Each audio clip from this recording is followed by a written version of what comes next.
Habbas. Beliau juga anggota parlemen di negara Palestina, didampingi oleh Duta Besar Negara Palestina untuk Republik Indonesia. Karena itu kami menyampaikan selamat datang atas kehadiran beliau di kawasan Kompleks Parlemen Senayan, Jakarta. Yang kedua, kami tadi menyampaikan beberapa pandangan dari kami tentang bentuk dukungan rakyat dan bangsa Palestina sampai negara Palestina itu merdeka penuh dan berdaulat terbebas dari penjajah. Karena itu kami menganggap Palestina adalah sahabat Indonesia dan Indonesia adalah sahabat Palestina. Palestina adalah negara yang sejak awal memberi dukungan bagi kemerdekaan kemerdekaan Indonesia, salah satu negara yang pertama mengakui kemerdekaan Indonesia, dan kami merasa sejarah itu telah dilakukan pada sekian puluh tahun yang lalu ketika Indonesia memerlukan dukungan bagi negara-negara luar.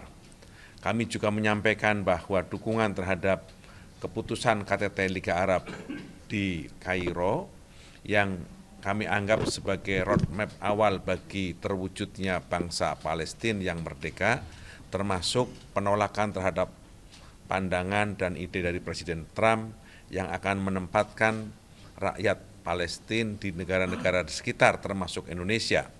Bagi bangsa Indonesia itu adalah bentuk pengusiran dan tanah Palestina harus digunakan untuk rakyat Palestina. Wilayah Palestina harus dinikmati dan digunakan semakmur sebaik-baiknya bagi bangsa dan rakyat Palestina.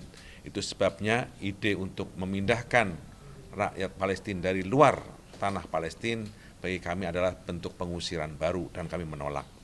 Itu sikap-sikap yang kami sampaikan kepada beliau, dan kami tadi sampaikan juga sejarah bangsa Indonesia sampai dengan seperti sekarang ini. Dahulu pada 5 tahun pertama bahkan beberapa tahun setelah kemerdekaan Indonesia juga mengalami berbagai macam persoalan internal, yakni kita diadu domba dan kita terus diadu sesama lain oleh bekas penjajah yang tidak rela dengan kemerdekaan bangsa Indonesia. Pelajaran itu kami sampaikan kepada Yang Mulia Bapak Dr. Mahmud Habbas untuk menjadi pelajaran bagi bangsa Palestina, karena hal yang sama juga terjadi di sana.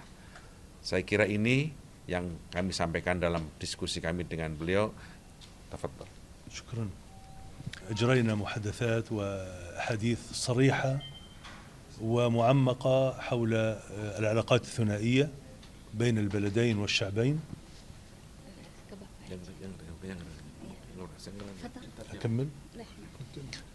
وكان هناك اتفاق في المواقف على أولا رفض كل الإجراءات والخطط الرامية إلى تصفية القضية الفلسطينية أو تهجير الشعب الفلسطيني.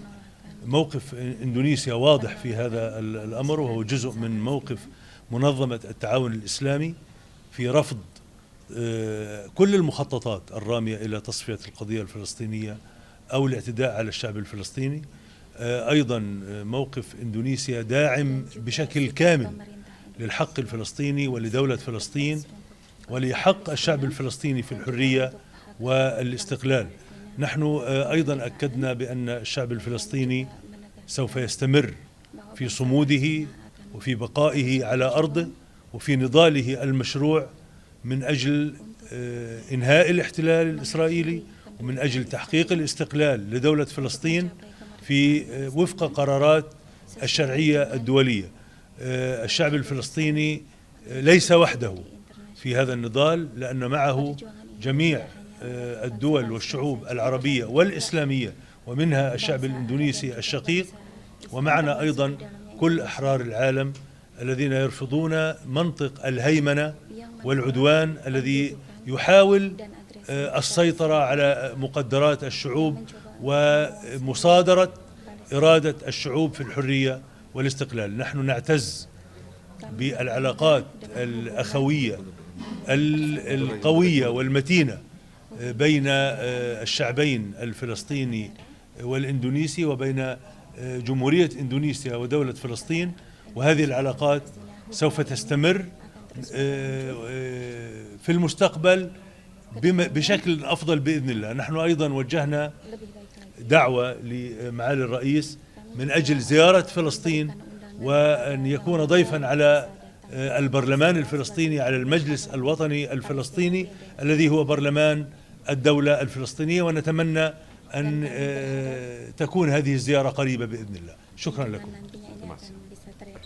Bapak Mahmud Abbas, Menteri Penasihat dan Menteri Agama dan Menteri Kehakiman di Palestina dan anggota parlemen menyampaikan pertemuan tadi berlaku dengan sangat akrab, sangat dalam, dan beliau sangat berterima kasih atas sikap Indonesia yang selalu mendukung Palestina, dan beliau menegaskan bahwa dukungan Indonesia itu bertemu dengan apa yang diputuskan oleh negara-negara OKI, juga keputusan dari negara Liga Arab pada KTT yang terakhir yang menegaskan tentang kemerdekaan Palestina, yang menegaskan tentang penolakan terhadap pengusiran bangsa Palestina dari Gaza, yang menegaskan tentang adanya kesepakatan untuk memperjuangkan Palestina bersama-sama menghadirkan kemerdekaannya.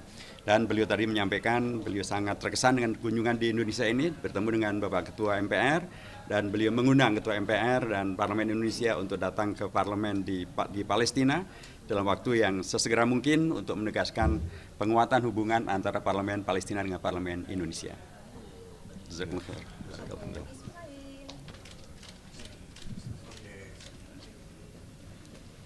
Syukron. Saya belum dapat update hari ini. Saya akan dapat mengupdate. Saya akan dapat penjelasan. Saya baru akan bertemu sore nanti.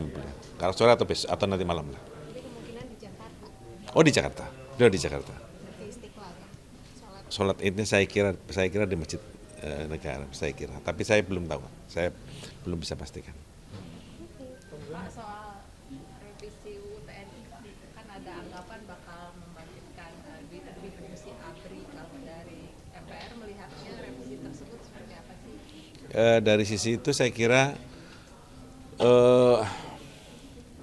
penguatan posisi TNI perlu dipertegas, dan saya kira Undang-Undang TNI kan sudah dilakukan revisi terakhir 25 tahun yang lalu, hampir 25 tahun lalu. Jadi